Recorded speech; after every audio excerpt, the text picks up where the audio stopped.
تو اس نے ایک اور چال چلی، جنگ بدر کے اگلے ہی دن جا کر اسلام قبول کر لیا، لیکن دل میں وہ حسد اور بغض موجود تھا۔ غزوہ بدر کے صرف 7 دنوں بعد ہی رسول اللہ صلی اللہ علیہ وسلم کو اطلاع ملی۔ آپ کی انٹیلیجنس جو تھی وہ بڑی متحرک تھی، اور رسول اللہ صلی اللہ علیہ وسلم اس کا بڑا اہتمام کرتے تھے کہ آپ کو اطلاعات ملتی رہیں۔ غزوہ بدر کے صرف 7 دنوں کے بعد آپ کو اطلاع ملی کہ بنو سلیم کا جو قبیلہ ہے، یہ لوگ مدینہ پر چھاپا مارنے کی تیاری کر رہے ہیں۔ رسول اللہ صلی اللہ علیہ وسلم نے فوری فیصلہ کیا، 200 صحابہ کو ساتھ لیا، اور شوال 2 ہجری میں آپ وہاں پہنچ گئے۔ جب انہیں پتہ چلا کہ رسول اللہ صلی اللہ علیہ وسلم بذات خود صحابہ کے ساتھ تشریف لے آئے ہیں، بھاگ گئے۔ ہاں، مسلمانوں کو وہاں سے 500 اونٹ مل گئے، مسلمانوں نے ہانکا اور مدینہ لے آئے۔ وہاں آپ نے اپنا حصہ نکال کے باقی اونٹ جو تھے وہ 200 صحابہ میں تقسیم کر دیے۔ آپ وہاں 3 دن رہے۔ دوبارہ آپ کو میں یہ بات یاد دلانا چاہوں گی کہ یہ واقعہ غزوہ بدر کے صرف 7 دن بعد پیش آئے۔ اب کفار مکہ جو تھے وہ انتقام کی آگ میں جل رہے تھے۔ ایک دن بیت اللہ میں صفوان بن امیہ اور عمیر بن وہب بیٹھے آپس میں باتیں کر رہے تھے۔ یہ ان سرداروں کا تذکرہ کر رہے تھے جو کہ قلیب بدر میں پھینکے گئے۔ آپس میں باتیں کر رہے تھے کہ اتنے بڑے بڑے سرداروں کی موت کے بعد زندہ رہنے کا اب کیا مزہ۔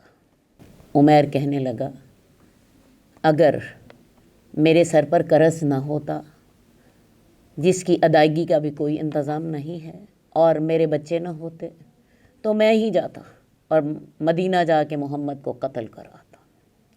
صفوان بن امیہ جو ہے وہ کہنے لگا، اچھا اگر یہ بات ہے تو تمہارا قرض میرے ذمہ رہا، میں تمہارا قرض ادا کر دوں گا، اور تمہارے بچے میرے بچے ہوں گے، میں ان کی اپنے بچوں کی طرح دیکھ بھال کروں گا۔ بات طے ہو گئی۔ آپس میں انہوں نے رازداری کا وعدہ کیا، اور عمیر جو تھا وہ دل میں پروگرام بنانے لگا کہ میں مدینہ جاؤں اور نعوذ باللہ رسول اللہ صلی اللہ علیہ وسلم کو قتل کراؤں۔ ویسے بھی عمیر کا بیٹا جو تھا یہ مسلمانوں کی قید میں تھا، اس کے پاس یہ بہانہ بھی موجود تھا۔ اس نے کیا کیا، اپنی تلوار جو تھی اس کو خوب تیز کیا، اس کو زہر میں بجھایا اور مدینہ کی طرف چل پڑا۔ ابھی یہ مسجد نبوی کے دروازے پر ہی تھا، اپنی اونٹنی باندھ ہی رہا تھا، حضرت عمر نے اس کو دیکھ لیا۔ حضرت عمر کہنے لگے، یہ شخص ضرور کسی بری نیت سے آیا ہے۔ جا اس کو پکڑا اور رسول اللہ صلی اللہ علیہ وسلم کے پاس لے گئے۔ یا رسول اللہ، یہ شخص بری نیت سے آیا ہے۔ اس کے گلے میں تلوار تھی۔ آپ نے کہا، عمر اس کو چھوڑ دو۔ پہلے اسے کہا کہ میرے قریب آ جاؤ۔ وہ قریب آیا تو پوچھا، تم کیسے آئے ہو؟ وہ کہنے لگا، میں اپنے بیٹے کا فدیہ لے کر آیا ہوں، میرے سے فدیہ قبول کر لیجئے اور میرے قیدی کو رہا کر کے مجھ پر احسان فرمائیے۔ رسول اللہ صلی اللہ علیہ وسلم نے اسے کہا، سچ بتاؤ تم کیسے آئے ہو؟ کہنے لگا، میں اپنے بیٹے کو آزاد کرانے کے لیے آیا ہوں۔ آپ نے فرمایا، پھر تمہارے گلے میں یہ تلوار کیسی ہے؟ کہنے لگا، برا ہو تلواروں کا، یہ ہمارے کس کام آئی؟ رسول اللہ صلی اللہ علیہ وسلم نے پھر پوچھا، سچ سچ بتاؤ، تم جب حتیم میں بیٹھ کے تم اور صفوان بن امیہ آپس میں باتیں کر رہے تھے، تم نے صفوان بن امیہ سے کہا تھا کہ اگر میرے سر پہ قرض نہ ہوتا اور میرے بچے نہ ہوتے تو میں محمد کو قتل کراتا، اور صفوان بن امیہ نے تمہارے قرض کی ادائیگی کا وعدہ کیا، تمہارے بچوں کی ذمہ داری اٹھانے کا وعدہ کیا، اور تم نے آپس میں یہ معاہدہ کر لیا، لیکن تم مجھے قتل نہیں کر سکتے، اللہ میرے اور تمہارے درمیان حائل ہے۔ عمیر جو تھا وہ یہ باتیں سن کے حیران رہ گیا، کہنے لگا آپ ہمیں آسمان کی باتیں بتاتے تھے، ہم آپ کو جھٹلاتے تھے، لیکن یہ جو بات ہے یہ صرف میرے اور صفوان کے درمیان ہوئی تھی اور ہم نے اس کو راز رکھنے کا بھی وعدہ کیا تھا۔ میں گواہی دیتا ہوں کہ آپ اللہ کے رسول ہیں، اللہ ہی نے آپ کو یہ باتیں بتائیں۔ اور یہ کہہ کر اس نے کلمہ پڑھ لیا، اشہد ان لا الہ الا اللہ واشہد ان محمد رسول اللہ۔ رسول اللہ صلی اللہ علیہ وسلم نے صحابہ سے کہا اپنے بھائی کو لے جاؤ، اس کو جاؤ دین سکھاؤ، اسے قرآن پڑھاؤ۔ ادھر سے صفوان جو تھا وہ روزانہ لوگوں سے کہتا میں تمہیں ایک بڑی خبر سناؤں گا جس کو سننے کے بعد تم بدر کے دکھ بھول جاؤ گے۔ وہ مدینہ سے آنے والے ہر قافلے سے پوچھتا کہ تمہیں عمیر کے کچھ حال کا پتہ ہے؟ اسے کچھ پتہ نہ چلتا۔ آخر ایک قافلے والوں سے اسے پتہ چلا کہ عمیر مسلمان ہو چکے۔ عمیر نے رسول اللہ صلی اللہ علیہ وسلم سے اجازت مانگی کہ یا رسول اللہ مجھے اجازت دیجیے کہ میں مکہ چلا جاؤں اور مکہ جا کے میں لوگوں کو دین کی تعلیم دوں۔ میں پہلے اسلام کے خلاف سازشیں کرتا رہا، میں نے مسلمانوں پر بہت سے ظلم بھی کیے، اب میں چاہتا ہوں کہ میں دین کی دعوت دے کر اپنے ان کاموں کی تلافی کر دوں۔ خیر جی، رسول اللہ صلی اللہ علیہ وسلم نے اسے اجازت دے دی، لیکن ادھر صفوان کا حال یہ تھا کہ اس نے جب سنا کہ عمیر مسلمان ہو چکے، اس نے قسم کھائی کہ میں آج کے بعد اس سے کلام نہیں کروں گا اور اسے کوئی نفع نہیں پہنچاؤں گا۔ خیر جی، یہ معاملہ تو اس طرح ختم ہو گیا کہ رسول اللہ صلی اللہ علیہ وسلم کو قتل کرنے کی سازش جو تھی وہ اس طرح ناکام ہو گئی کہ وہ عمیر خود ہی مسلمان ہو گئے، اور نہ صرف مسلمان ہوئے بلکہ دین کی دعوت دینے والے بھی بن گئے۔ اب اگلا معاملہ جو ہے وہ پھر یہود کے ساتھ متعلق ہے۔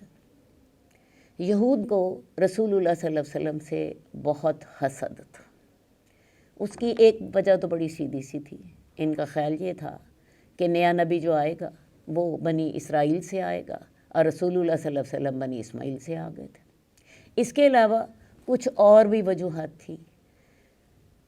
مسلمانوں کے آنے سے پہلے یہود کی عرب میں بڑی اہمیت تھی، کیونکہ لوگ انہیں اہل علم سمجھتے تھے اور لوگ بہت سے معاملات میں ان سے مشورہ کرتے تھے۔ اب رسول اللہ صلی اللہ علیہ وسلم کے اور مسلمانوں کے مدینہ آنے کے بعد ان کی وہ اہمیت ختم ہو گئی، ان کو اس بات کی تکلیف تھی۔ دوسری بات یہ ہے کہ مدینہ کی اقتصادیات پر یہود کا قبضہ تھا۔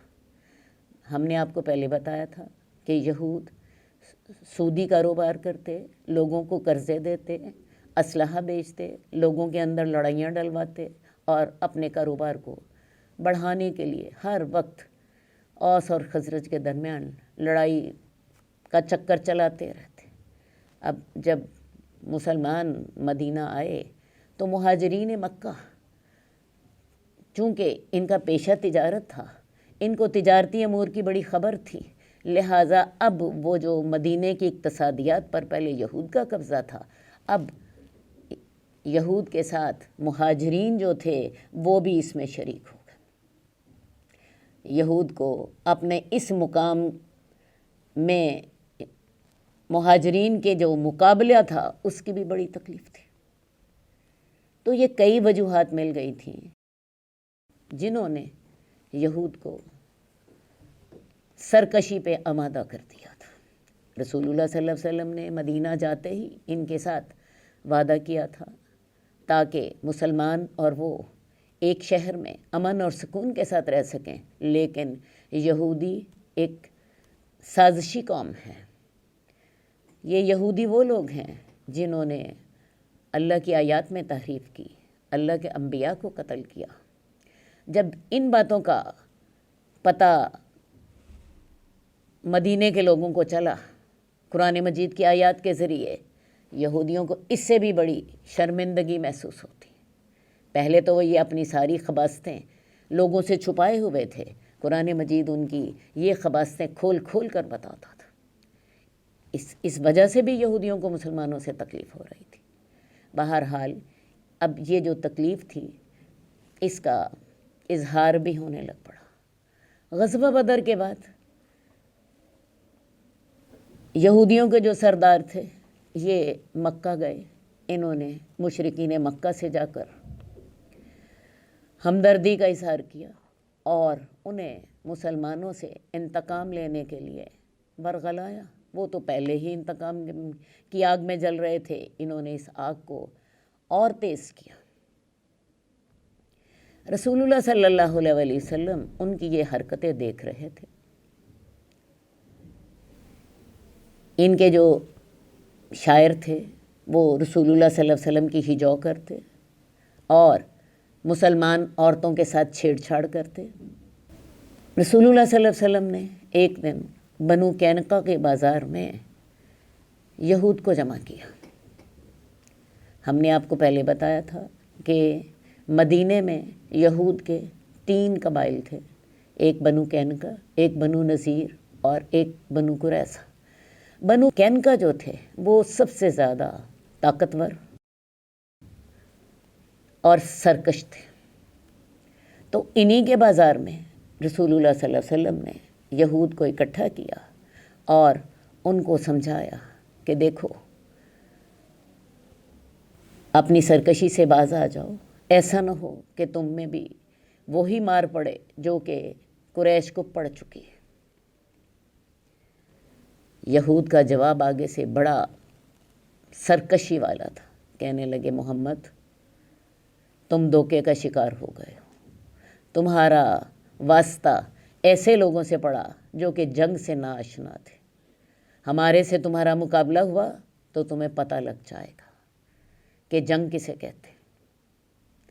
ان کا جواب کھلا کھلا اعلان جنگ تھا، لیکن رسول اللہ صلی اللہ علیہ وسلم نے صبر سے کام لیا، حالات کا انتظار کرتے رہے، اور حالات جو ہیں وہ جلد ہی سامنے آ گئے۔ ہوا یوں کہ ایک مسلمان عورت جو تھی وہ بنو قینقاع کے بازار میں گئی۔ بنو قینقاع جو ہیں ان کا جو پیشہ تھا یہ لوہار تھے، سونار تھے یا برتن ساز تھے۔ ان کی تعداد جو تھی 700 تھی۔ ان کا قلعہ بہت بڑا تھا اور ان کے قلعے میں بہت سا اسلحہ بھی جمع تھا، ویسے بھی ان کا پیشہ اس طرح کا تھا۔ ان کے بازار میں ایک مسلمان عورت گئی، اسے کوئی اپنے زیورات سے متعلق کچھ کام تھا، یہودیوں نے اس کا چہرہ کھلوانا چاہا، مسلمان عورت نے اپنا چہرہ نہ کھولا۔ جو دکاندار تھا اس نے کیا کیا کہ اس مسلمان عورت کا جو کپڑا تھا پیچھے سے اٹکا دیا۔ جب وہ عورت کھڑی ہوئی اس کا کپڑا پیچھے سے کھنچ گیا اور اس کی شرمگاہ کھل گئی۔ وہ عورت بہت چیخی، اس کی چیخنے کی آواز سن کر ایک مسلمان وہ آگے بڑھا اور اس نے اس سنار کو جو دکاندار تھا اس کو قتل کر دیا۔ اب ادھر سے یہود جو تھے وہ بھی اکٹھے ہو گئے، انہوں نے اس مسلمان کو گھیرا ڈال کر قتل کر ڈالا۔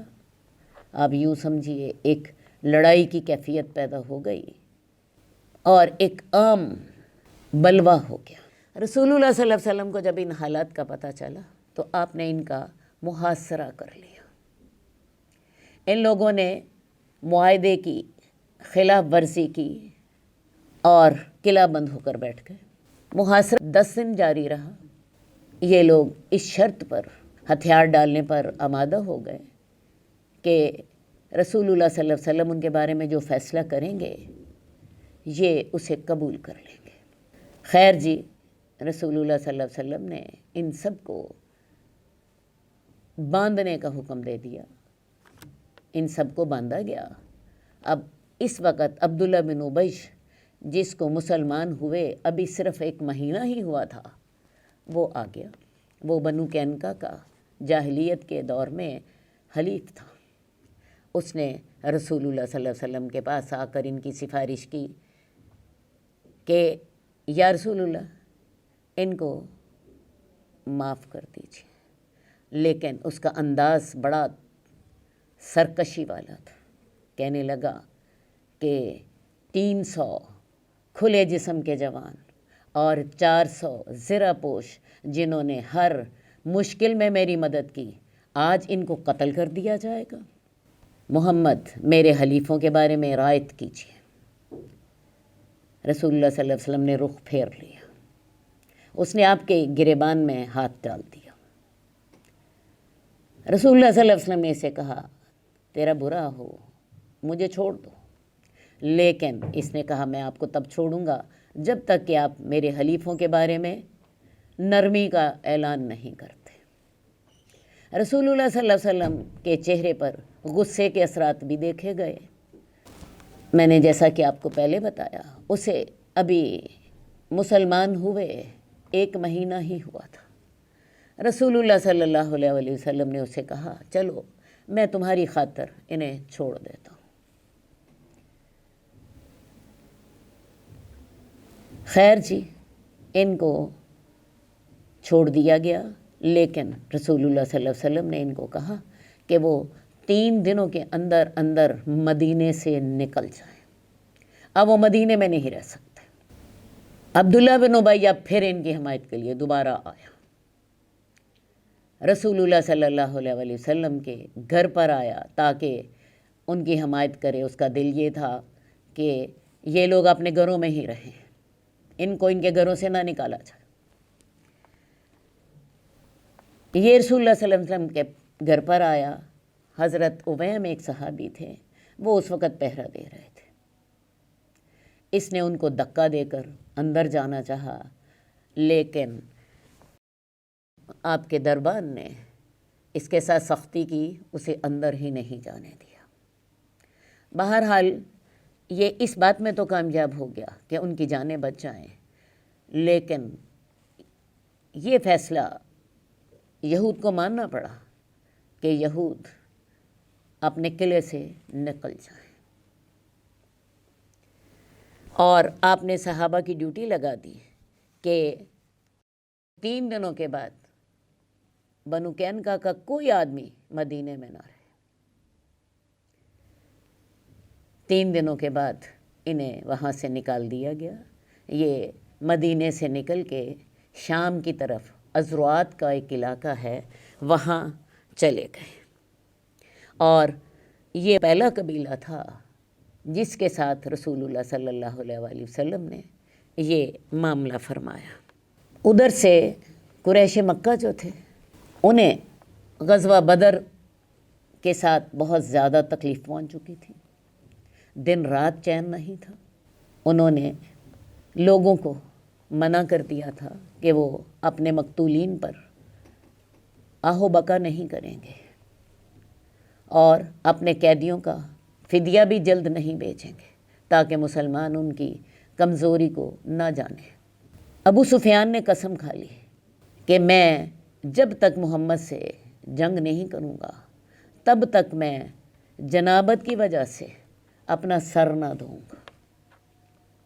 اب یہ قسم کھانی تو بڑی آسان تھی، عمل کرنا بڑا مشکل تھا۔ خیر جی، ابو سفیان نے کیا کیا کہ اپنے ساتھ 200 سواروں کو لیا اور مدینے کی طرف چل پڑا۔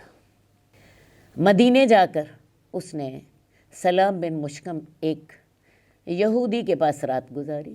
اس یہودی نے اس کو شراب بھی پلائی، کھانا بھی کھلایا۔ اس نے کیا کیا، رات کے پچھلے پہر وہاں سے نکلا اور اپنے ساتھیوں کے ساتھ مل کر اس نے مدینے کی ایک چراگاہ تھی، وہاں پر حملہ کیا۔ کھجوروں کے کچھ درختوں کو جلا دیا، کچھ درختوں کو کاٹ دیا، اور 2 آدمیوں کو قتل کر دیا۔ جو وہاں نگرانی پر مامور تھے، اور تیزی سے واپس بھاگا۔ رسول اللہ صلی اللہ علیہ وسلم کو جب خبر ملی، آپ فوراً صحابہ کو لے کے اس کے تعاقب میں گئے، لیکن ابو سفیان جو تھا وہ رسول اللہ صلی اللہ علیہ وآلہ وسلم سے زیادہ تیز نکلا، اور اس نے مکے پہنچ کر ہی دم لیا۔ راستے میں اس نے اپنا ساز و سامان گرا دیا تاکہ وہ اس بوجھ سے نجات حاصل کر سکے۔